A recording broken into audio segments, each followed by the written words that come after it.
E aí, pessoal, professor Eliel Santana, prazer enorme estar aqui nessa radioaula do Colégio Militar Tiradentes, aqui em Timon, aqui na cidade, aqui na rádio Cidade FM Net, né? Prazer enorme, muito obrigado pela oportunidade. E nós vamos agora aqui da terceira questão em diante de sociologia, tá bom? Você que está aí acompanhando pelas questões, a terceira questão em diante. De acordo com Emile Durkheim, os fatos sociais são características que moldam o comportamento dos indivíduos em sociedade.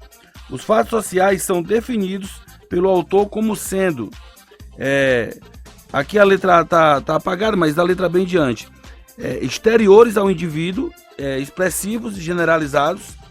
Letra C, generalizados, expressivos e naturais. Letra D, exteriores ao indivíduo, coercitivos e generalizados. E letra E, coercitivos, naturais e expressivos. Então vamos à explicação da questão. O que ele quer saber? O que é um fato social para o Emile Durkheim? Então assim, nesse momento, é muito importante a gente não confundir fato social com acontecimentos de relevância social ou de mídia social, entendeu? O fato social é aquilo que padroniza a sociedade, é aquilo que faz com que as pessoas passem a ter todas, uniformemente na sociedade, a mesma conduta. Então, para ele, o Durkheim, os fatos eles são equivalentes a coisas. Ele compara basicamente a análise da sociedade à análise que a física, que a química, que a biologia faz nos seus estudos, ou seja, mantendo aí o tripé das ciências naturais, que é o distanciamento, que é basicamente o distanciamento, o fato de você manter uma certa neutralidade e você ser imparcial na sua conclusão.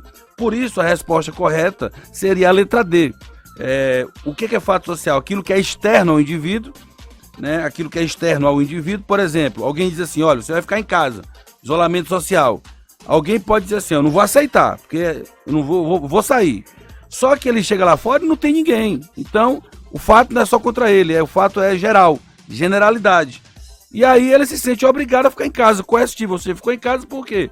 Porque é externo, foi um fato geral e teve um poder de coerção, ou seja, de obrigação, de colocá-lo dentro de casa. Então, qualquer coisa que ocorra na sociedade e que isso seja externo a você, mas também seja aplicado aos outros, né? Generalidade, e que te obrigue a ter uma conduta perante uma sociedade, é um fato social. Professor, e se eu quebrar essas regras? Se o fato ele é externo a mim, mas eu não aceito, eu tenho uma opinião formada, eu vou agir como eu quiser. Qual vai ser a consequência? A consequência para Durkheim é que você é excluído da sociedade, que você não tem capacidade de viver em sociedade. É isso que ele vai falar, tá certo?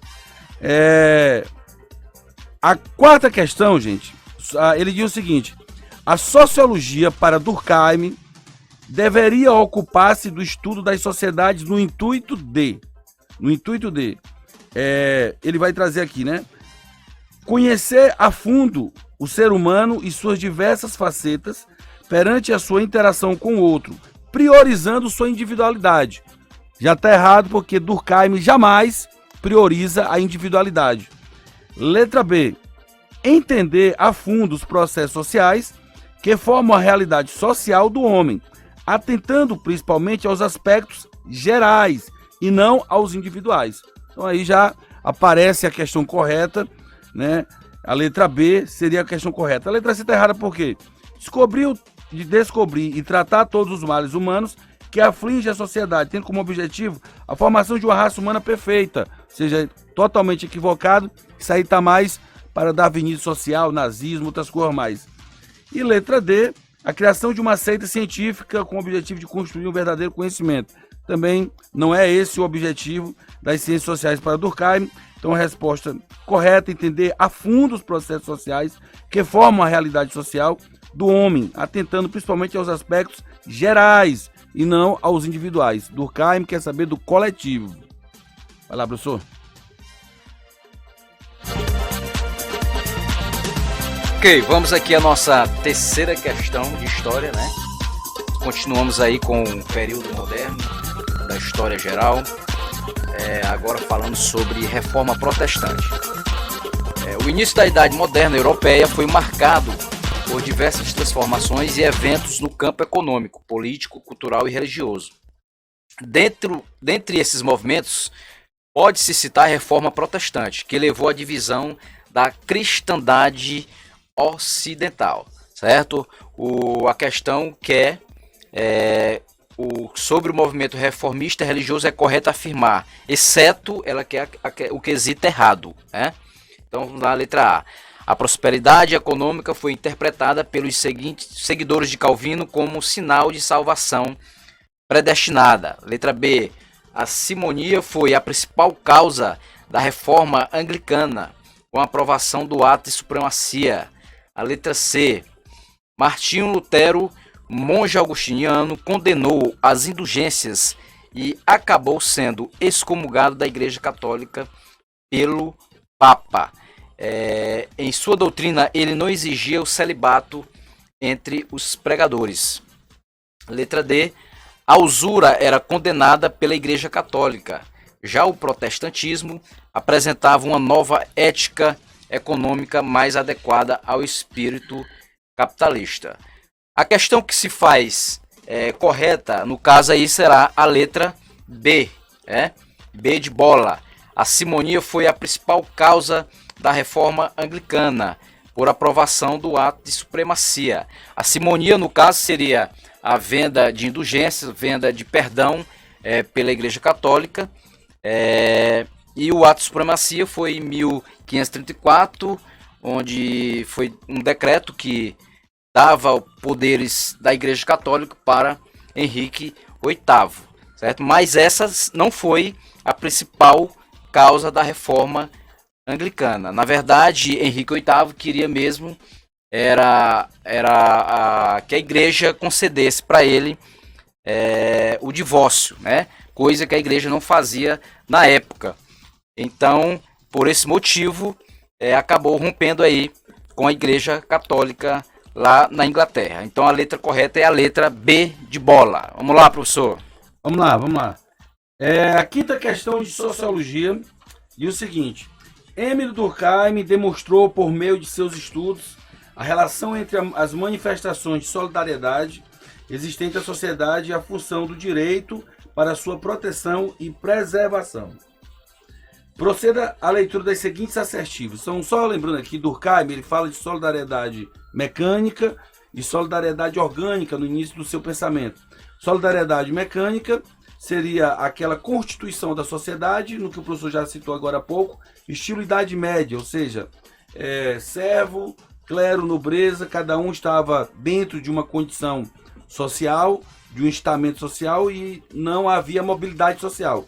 E ele chama isso de solidariedade mecânica porque as pessoas nascem predestinadas a fazer algo. Solidariedade orgânica já é mais dentro do mundo industrial, onde existem várias atividades e as pessoas vão se colocando dentro de suas habilidades em cada uma delas. Ele pergunta com relação ao direito, né? Com relação ao direito. Primeiro, o direito repressivo caracteriza a manifestação da solidariedade orgânica. Por exemplo, nós estamos vivendo um isolamento social e em cima desse isolamento social você tem um direito repressivo. Ele é orgânico ou ele é mecânico? Ele é mecânico, porque ele é imposto, ele não é natural. Ninguém está dentro de casa porque quer. Estamos dentro de casa porque somos obrigados. E aí você tem o direito, você tem a força do Estado atuando para que você fique dentro de casa. Então essa questão está errada. 2. O direito restitutivo caracteriza a manifestação da solidariedade mecânica. Não, o direito restitutivo está na solidariedade orgânica, restituir. E aí você vê que o Estado, por exemplo, ele está, liberando dinheiro para algumas pessoas informais que não podem trabalhar. Então ele está restituindo aquilo que a pessoa perdeu por não poder sair. Primeiro ele obrigou a ficar em casa, depois ele restituiu. Então teve o direito restitutivo. A solidariedade mecânica é baseada na diferenciação dos indivíduos, na qual manifesta-se uma crescente divisão do trabalho social. Então, divisão do trabalho social não existe na solidariedade mecânica, senão orgânica. E 4, a verdadeira função da divisão do trabalho social é criar entre duas ou mais pessoas um sentimento de solidariedade. Então, aqui nós temos somente a afirmativa 4, é verdadeira, letra B de bola, tá certo? Vamos para a sexta questão aqui, já trazendo a sexta questão. Sexta questão um pouquinho maior aqui o seu comando, então vamos prestar atenção aí na leitura, tá certo, gente? Beleza. Prestar atenção aí na leitura. O sistema de sinais de que me sirvo para exprimir meu pensamento, o sistema de moedas que emprego para pagar as minhas dívidas, os instrumentos de crédito que eu utilizo nas minhas relações comerciais, as práticas seguidas na minha profissão, etc., funcionam independentemente do uso do que faço delas. Tais afirmações podem ser estendidas a cada um dos membros de que é composta a sociedade, tomados uns após outros. Estamos, pois, diante de maneiras de agir, de pensar e de sentir, que apresentam a propriedade marcante de existir fora das consciências individuais. Então ele coloca aí situações que não dependem da individualidade, são situações que dependem da coletividade, tá certo? Depende da coletividade. Na sexta questão depende da coletividade. Então vamos lá. Ora, ele está me colocando que o sistema de moeda, o emprego que eu dou a elas, não depende de mim, que os instrumentos de trabalho, de crédito não dependem de mim, que as situações comerciais não dependem de mim, que as práticas seguidas da minha profissão não dependem de mim. O que ele está colocando? Que eu vou ser fruto de um fato social. Ou seja, algo externo vai agir com relação a mim, algo será geral e algo será coercitivo. Então a resposta correta nessa questão seria a letra A, do fato social. Tá bom? Vamos lá, professor.